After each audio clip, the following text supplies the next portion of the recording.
السلام عليكم.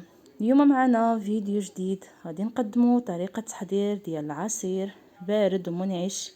نبداو على بركة الله. كنحتاجو 2 ديال الليمونات كبار، 3 ديال الحمضات كنقشروهم ونقطعوهم طريفات صغار بهذا الشكل هذا، وكنضيفوا لهم لتر ونصف ديال الماء وكنطحنوهم بهذه الطريقة هذه مولينيكس، وكنصفيو هاد العصير بهذا الشكل هذا.